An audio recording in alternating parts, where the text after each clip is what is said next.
Mr. Garza, you're charged with driving while intoxicated. You were facing up to 6 months in jail and or a $2,000 fine. And observed a white Chevrolet Blazer with minor front end damage and both the driver and passenger side airbags deployed. The officer observed a male leaning against the rear passenger door of the vehicle, and when speaking with another officer, the other officer advised he observed the male exiting the driver's side of the motor vehicle. The officer observed no other individuals in the immediate area of the crash, and the officer made contact with the male, now identified as the defendant, and noticed a strong odor of an alcoholic beverage, watery bloodshot eyes, slurred speech, and wet stains on his shirt consistent with the smell of an alcoholic beverage. The officer also observed the defendant swaying, staggering, and stumbling while speaking. The defendant advised he was coming from the flea market and was en route to his home.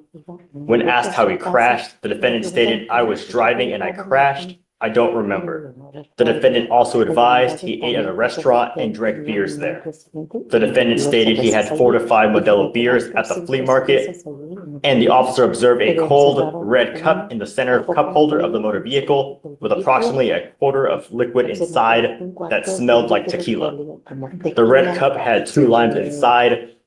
Standard field sobriety tests were then administered. When asked to perform the walk-in turn and one-leg stand, the defendant refused, and the officer found 4 out of 6 clues on the HGN. The defendant was read the DIC and refused a breath sample. A blood search warrant was signed and executed. Mr. Garza, I'm going to find that there's probable cause to go forward with the case. I would hope that you recognize it's elementary that you're not to have alcohol in the car while you are driving. In fact, it's a minimum of 5 days in jail to any sentence that you get upon proof of that. I don't know what your immigration status is, but if you're not in this country with permission and you go to jail and immigration finds you, it's very possible they put an immigration detainer on you and you will be stuck like Chuck in custody until the case is over with and then shipped off to immigration. I am now putting bond conditions on you. If you violate these conditions, I will revoke your bond and put you in jail.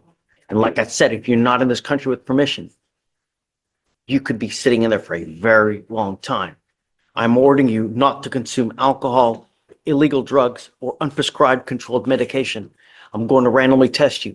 If I find that you're consuming alcohol or any illegal drugs, you will go to jail. I'm also forbidding you from driving. You will be signing with me today a promise. This is an affidavit that you're not going to drive. I don't care what is going on in your life.